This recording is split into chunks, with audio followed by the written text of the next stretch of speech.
आखिर कौन सा पाप स्त्रियों को पराये पुरुषों की ओर खींचता है? साथियों, एक दिन की बात है। भगवान शिव और माता पार्वती कैलाश पर्वत पर विश्राम कर रहे थे।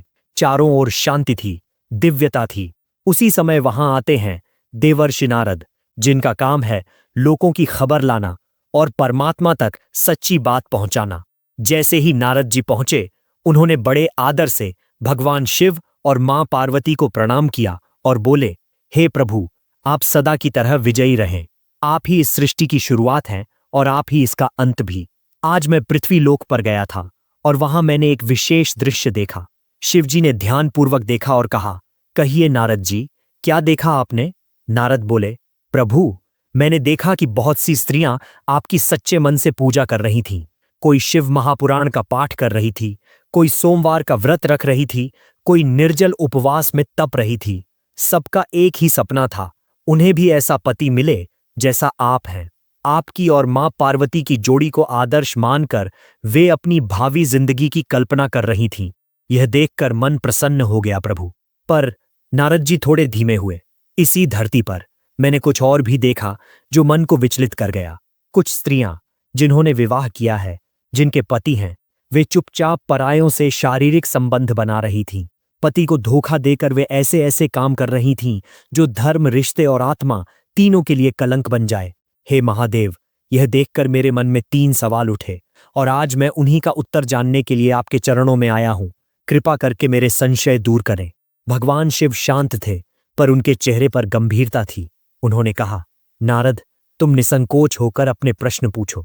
धर्म और समाज के कल्याण के लिए जो भी शंका हो, उसका उत्तर अवश्य मिलना चाहिए। नारद जी बोले, हे प्रभु, मेरा पहला प्रश्न है, कौन सा पाप या श्राप होता है जिसके कारण स्त्रियां अपने ही पति को छोड़कर पराये पुरुषों से संबंध बनाती हैं? क्या यह केवल उनकी इच्छा है या इसके पीछे कोई कर्मों की वजह भी है? मेरा दूसरा प्रश्न है, वो स्त्री जो अपने पति को धोखा देती है, उसके साथ आगे क्या होता है? और तीसरा प्रश्न है, पति के अलावा किसी अन्य पुरुष से शारीरिक संबंध बनाने पर स्त्री को कौन सा पाप लगता है? यह सुनते ही भगवान शिव गंभीर हो गए। उनका स्वर धीमा लेकिन दृढ़ हो गया।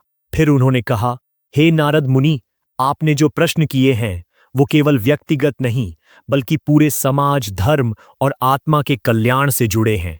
इन सवालों के उत्तर देने से पहले मैं आपको एक प्राचीन कथा सुनाता हूं। इस कथा को जिसने भी ध्यान से सुना और समझा, उसका जीवन सुधर गया और उसे मनचाहा जीवन साथी मिला। और जो भी इस कथा का प्रसार करता है, उस पर मेरी कृपा सदा बनी रहती है। नारद जी ने श्रद्धा से सिर झुकाया और कहा, हे प्रभु, मैं इस कथा को पूरे मन और ध्यान से सुनूंगा और समाज के हित में इसका प्रसार भी करूंगा। कृपा कर इस भक्त की जिज्ञासा शांत करें। साथियों, अगर आप भी चाहते हैं भगवान शिव जी की कृपा आप पर बने रहे, तो कृपया कमेंट में हर हर महादेव अवश्य लिखें।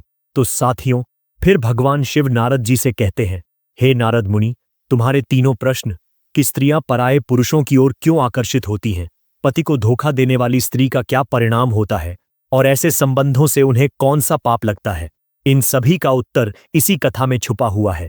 ध्यान से सुनो। यह कहानी उसी स्त्री की है जिसके श्राप के कारण आज भी अनेक स्त्रियां धर्म से भटक जाती हैं। भगवान शिव आगे कहते हैं, जब ब्रह्मा जी ने सृष्टि की रचना शुरू की थी, तब उन्होंने स्त्री का निर्माण बहुत सोच समझकर किया। उन्होंने वर्षों तक अभ्यास किया, उसके शरीर, मन और स्वभाव को गहराई से गढ़ा। स्त्री में करुणा और कठोरता, ममता और विवेक दोनों का संतुलन रखा। उसके मन को इतना सूक्ष्म और जटिल बनाया कि आज तक कोई उसे पूरी तरह समझ नहीं पाया। इसी निर्माण के दौरान ब्रह्मा जी ने अपने ही शरीर से एक कन्या को उत्पन्न किया। उसका नाम रखा अहिल्या। अहिल्या कोई साधारण कन्या नहीं थी, वह असाधारण सुंदरता और दिव्यता से भरी थी। उसे वरदान मिला था कि वह सदा 16 वर्ष की कन्या जैसी सुंदर दिखेगी और कभी उसकी सुंदरता कम नहीं होगी। फिर स्वर्ग के देवता हों या धरती के ऋषि मुनि, सब उसके रूप को देखकर मोहित हो जाते थे। परंतु ब्रह्मा जी जानते थे कि इतनी सुंदर कन्या को किसी ऐसे स्थान पर शिक्षा मिलनी चाहिए जहां उसका मन, उसकी मर्यादा और उसकी पवित्रता सुरक्षित रहे। इसलिए उन्होंने उसे भेजा महर्षि गौतम के आश्रम में। वहां अहिल्या ने तप, सेवा और विद्या में खुद को पूर्ण रूप से समर्पित कर दिया। गौतम ऋषि ने भी एक पिता की तरह उसका पालन किया और कभी भी उसके सौंदर्य की ओर आकर्षित नहीं हुए। समय बीतता गया और जब अहिल्या की शिक्षा पूरी हुई तब ब्रह्मा जी ने स्वयं आकर देखा कि गौतम ऋषि के संयम, ज्ञान और आचरण में कोई भी दोष नहीं है। उन्होंने कहा, गौतम, तुम्हारे जैसा योग्य वर इस सृष्टि में कोई नहीं। मैं अहिल्या का विवाह तुमसे ही कर रहा हूं। और इस प्रकार देवी अहिल्या मुनि गौतम की पत्नी बनी। फिर भगवान शिव आगे कहते हैं, हे नारद मुनि, समय बीतता गया। एक दिन की बात है, देवी अहिल्या गंगा तट पर स्नान करने गई थी। वहीं उसी वन में देवताओं के राजा इंद्र भी विहार करने के लिए आए हुए थे। जब इंद्र की दृष्टि अहिल्या पर पड़ी तो वे उसकी दिव्य सुंदरता को देखकर अपने होश खो बैठे। उनकी इंद्रियां विकारों से भर उठीं। एक देवता होते हुए भी वे अपनी मर्यादा भूल बैठे। उन्हें जब ये झांत हुआ कि अहिल्या अब महर्षि गौतम की पत्नी है, तब भी उन्होंने उस पवित्र स्त्री को पाने का निश्चय नहीं छोड़ा। इंद्र ने चोरी से रोज उसका पीछा करना शुरू कर दिया। उसके दिनचर्या, उसके स्नान, ध्यान, हर क्रिया पर निगाह रखने लगे। उनकी नीयत अब सिर्फ वासना से भरी हुई थी। फिर भगवान शिव ने नारद जी की ओर देखा और एक गहरी बात कही, हे नारद, जब कोई व्यक्ति मित्र बनाता है तो वह अपने जैसे ही स्वभाव वाले को चुनता है। जैसे चोर का साथी चोर होता है और संत का साथी संत। इंद्र ने भी उसी प्रकार अपने जैसे ही एक साथी को खोजा, चंद्रमा। शिवजी आगे कहते हैं, चंद्रमा ने भी एक बार अपने गुरुदेव बृहस्पति के साथ विश्वासघात किया था। वो शिक्षा प्राप्त करने गुरु बृहस्पति के आश्रम गया था, लेकिन वहां उसने अपनी ही गुरुपत्नी तारा पर बुरी नजर डाल दी। धीरे धीरे तारा भी चंद्रमा की ओर आकर्षित हो गई और फिर एक दिन वह बृहस्पति को छोड़कर चंद्रमा के साथ चली गई। इस पाप के कारण चंद्रमा को भी श्राप मिला था। अब वही चंद्रमा इंद्र के पाप में उनका साथी बना। शिवजी ने आगे कहा, हे नारद मुनि, फिर एक दिन इंद्र और चंद्रमा ने मिलकर एक भयानक योजना बनाई। इंद्र ऋषि गौतम का वेश धरकर अहिल्या के पास जाएगा और चंद्रमा उस समय मुर्गे का रूप धारण कर भोर का संकेत देगा, ताकि अहिल्या को लगे कि सुबह हो गई है और मुनि स्नान करके लौटे हैं।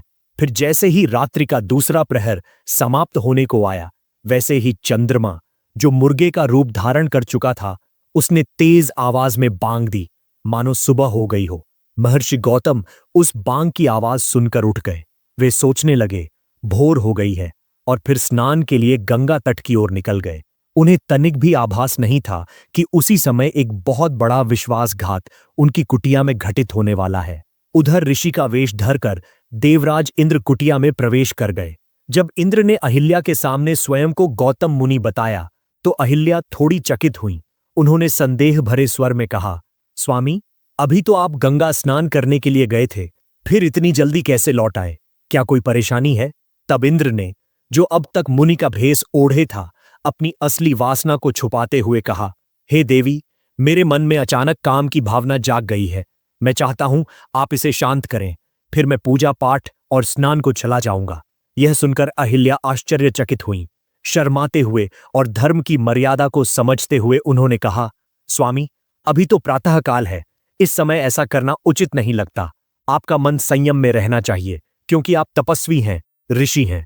लेकिन इंद्र ने अहिल्या की भावनाओं को नहीं समझा, बल्कि उसे पतिव्रता धर्म की सौगंध दिलाकर मजबूर कर दिया। धर्म और पवित्रता का नकाब ओढ़कर इंद्र ने छल किया और देवी अहिल्या को मानसिक रूप से भ्रमित कर शारीरिक संबंध बना लिए। फिर भगवान शिव आगे बताते हैं, हे नारद, जब ऋषि गौतम स्नान के लिए पहुंचे तो उन्होंने देखा कि गंगा किनारे तो अभी अंधकार ही है, सुबह की कोई रेखा भी नहीं फूटी है।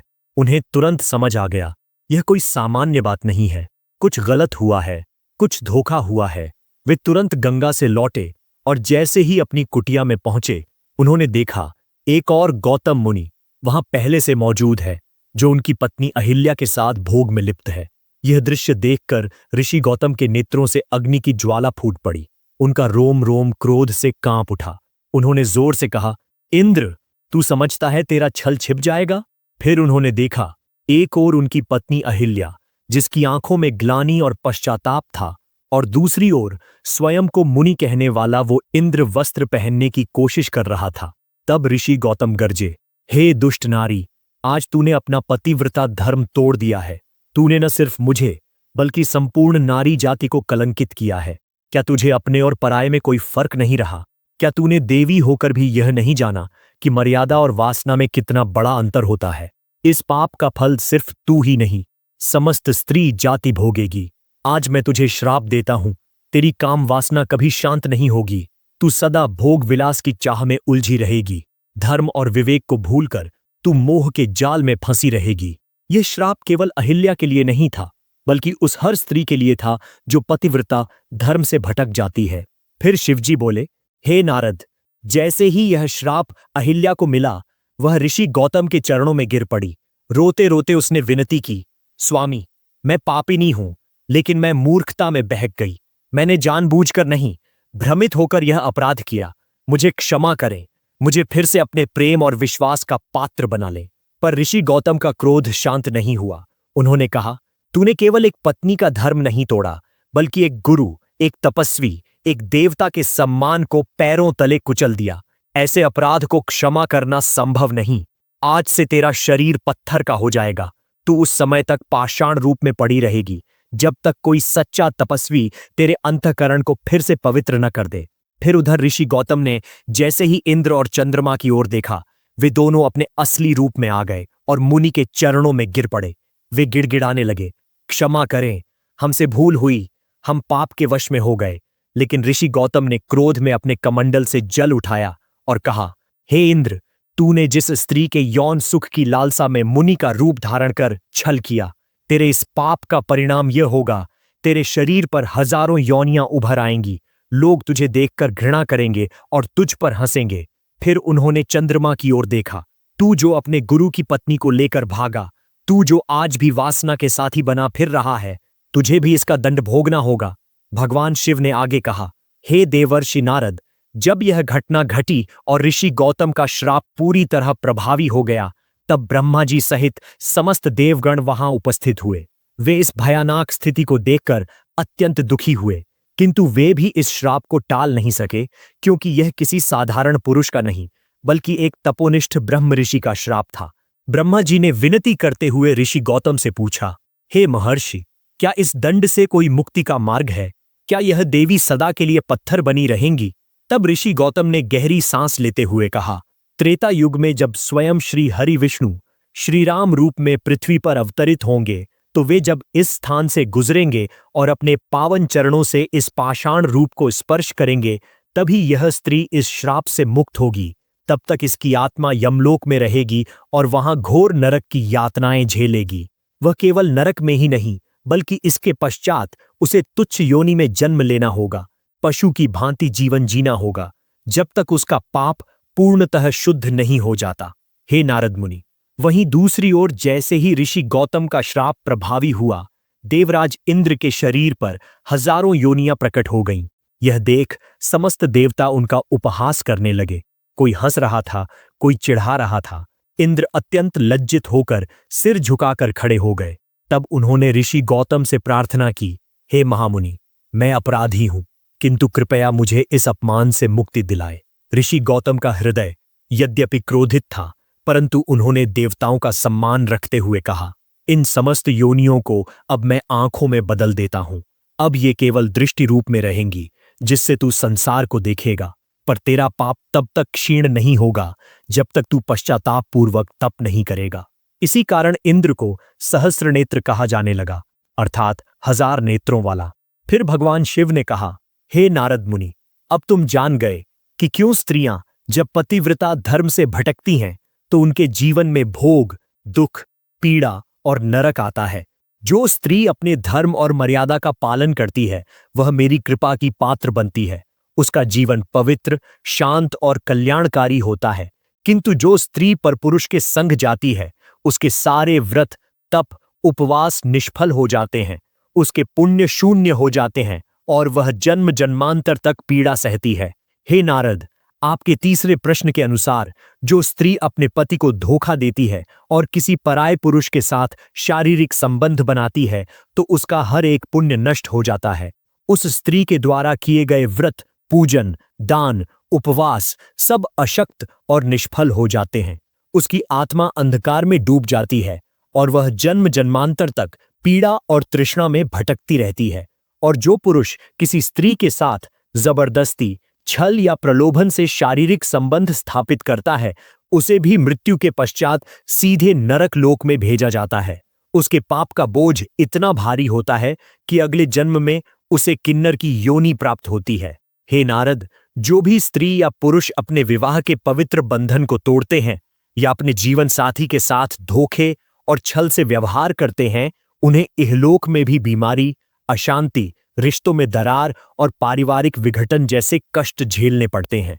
तब नारद मुनि विनम्र होकर बोले, हे प्रभु, आज आपसे ऐसे गूढ़ और गंभीर प्रश्नों के उत्तर पाकर मैं स्वयं को धन्य मानता हूं।